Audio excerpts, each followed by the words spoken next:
Okay, good afternoon Philippines. Once again, nandito tayo sa Davao Beach Club. Ayan po, mayroon na naman silang trabaho dito. Ewan ko kung anong nagawa nila ito, kaya kasi kararating lang natin eh.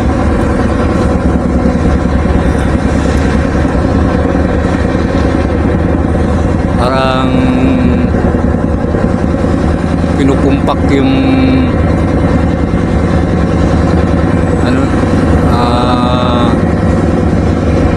yung bore, parang may linagay sila na panibagong bore.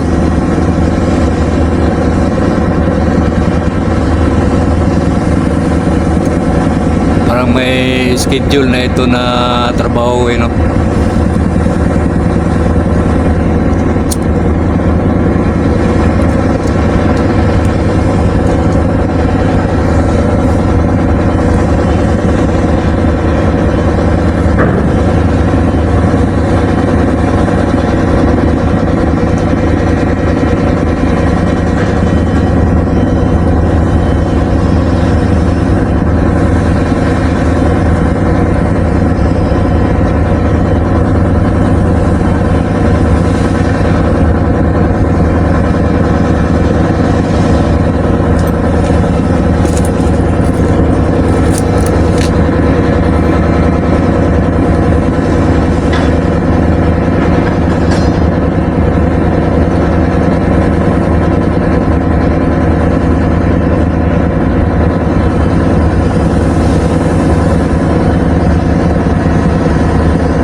Okay, doon sa Samuel, ayan po, kita natin may nagtrabaho doon, may nag-building doon sa taas kasi ginagawa nila yung ang tawag nito,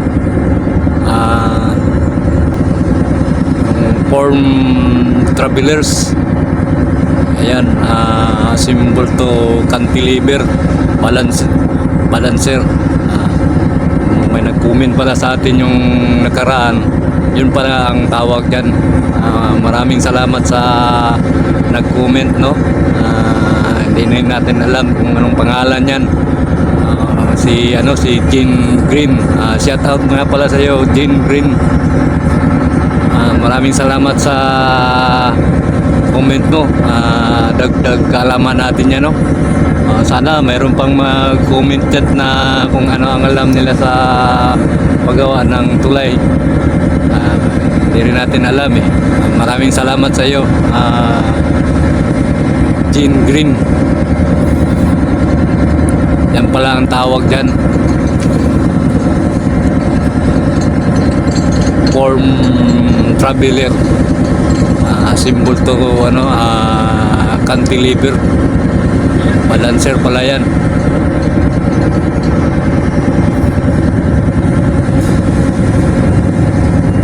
So itong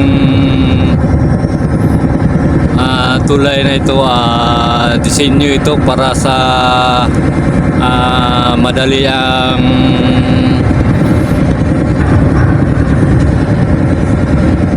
travel from 20 to 25 minutes sakay ka ng ferry boat. Kung matapos na itong tulay, madaanan na, nandyan na lang sa 5 minutes to 7 minutes travel mo. from Davao City to Samal Island, Garden City, Samal.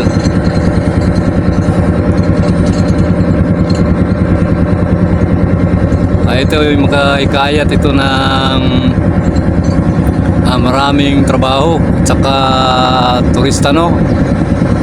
Hindi lang sa Davao City at saka sa Samal, buong region ito ang makinabang nitong tulay na ito.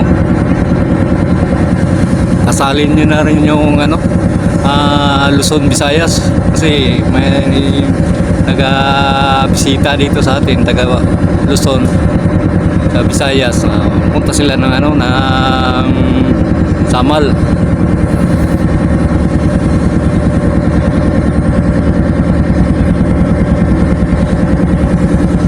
Ito'y malaking tulong ito sa atin, mga kababayan ko. Hindi lang sa turista, no, kundi sa mga prime communities, yung kinakailangan ng tao, no. Yan, mabilisan na yan na ma-transport to Samal.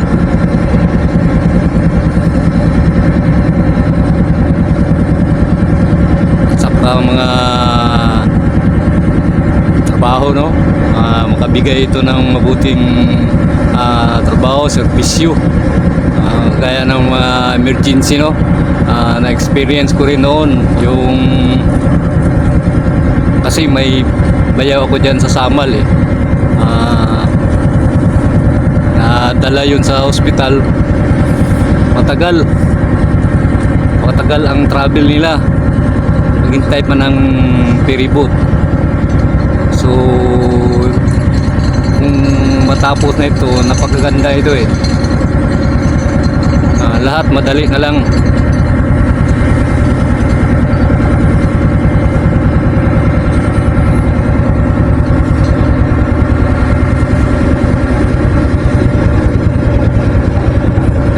Tsaka sa atin, ang lahat na taong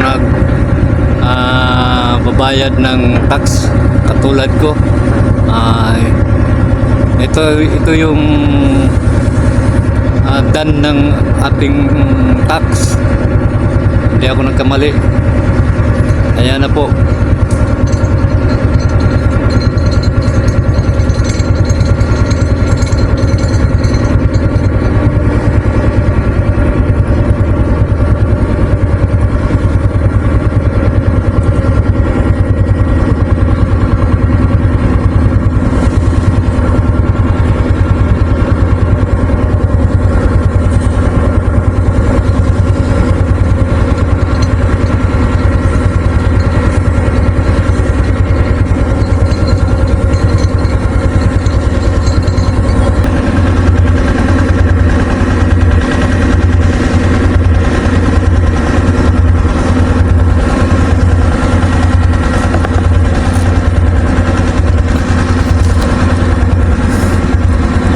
So yan na po, parang ginukumpak na niya itong nung poste.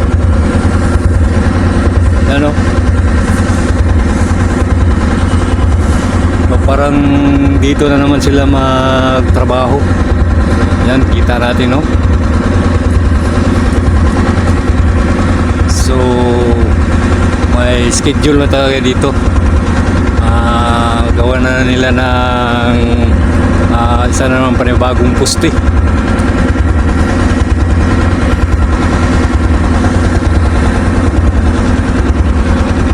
Okay, kung bago ka pa lamang sa aking channel, paki-subscribe na lang po. Saka pakisali na rin yung notification bell.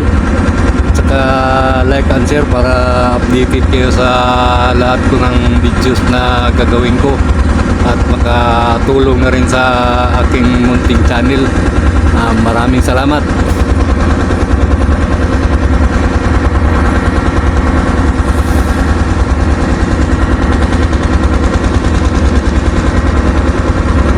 So ang nagawa pa nila na poste dito side ng Davao, tatlo pa ang nagawa nila, pero yung iba, yung dalawa Hindi pa natapos. Actually, itong tatlo, hindi pa talaga ito tapos.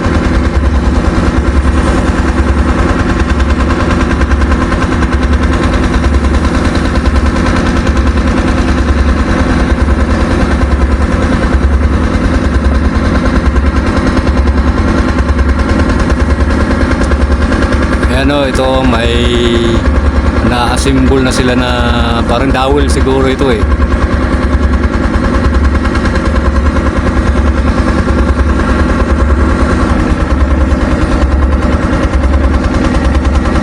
Ayan po.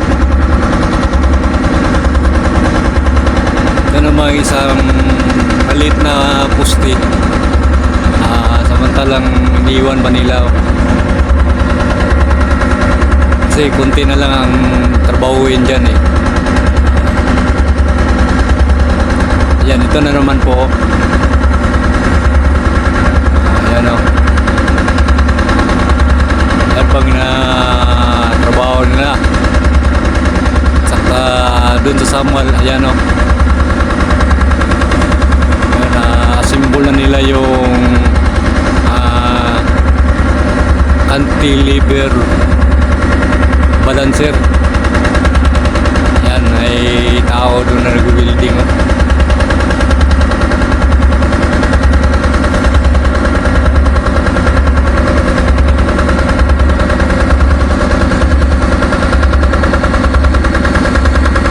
Yan, kita natin yung elevator oh. Yan po yung elevator oh.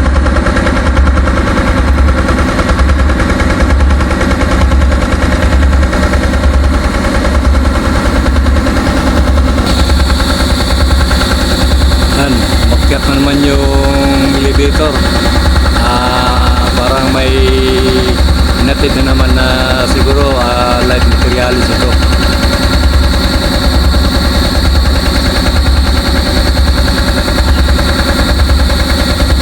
Ayan po.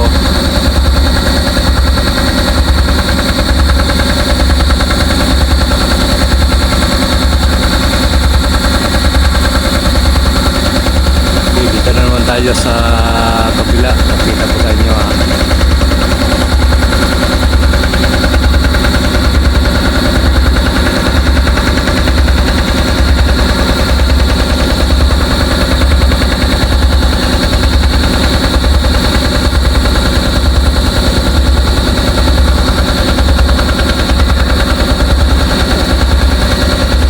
ayan po.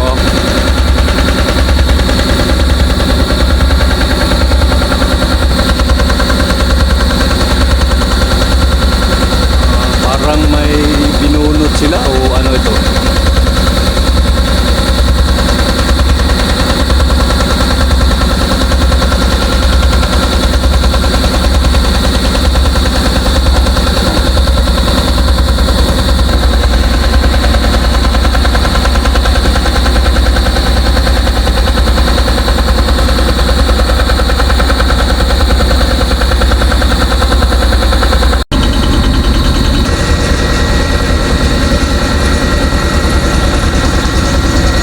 Binunot nila yung isang buro.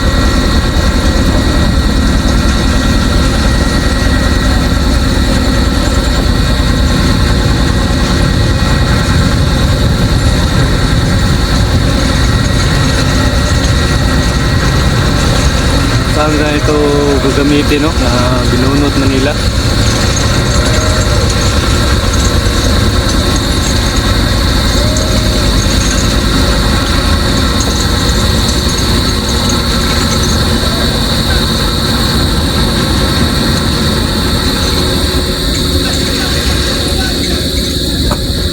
Ayan na po, bunot na. Bunot na nila yung bur.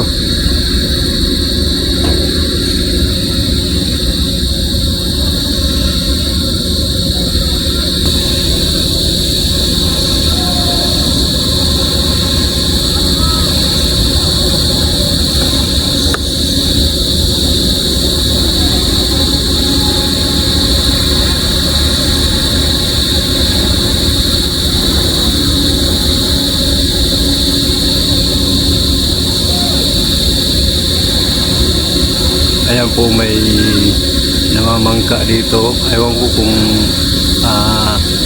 namingwit yan or parang nagbo-vlog rin yung tao na yan.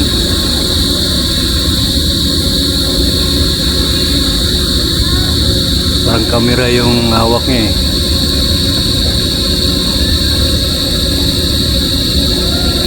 Ayan po.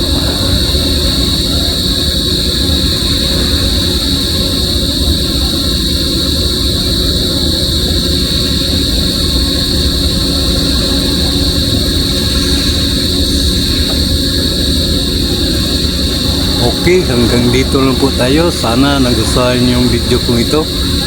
Maraming salamat. Thank you very much. And God bless you all.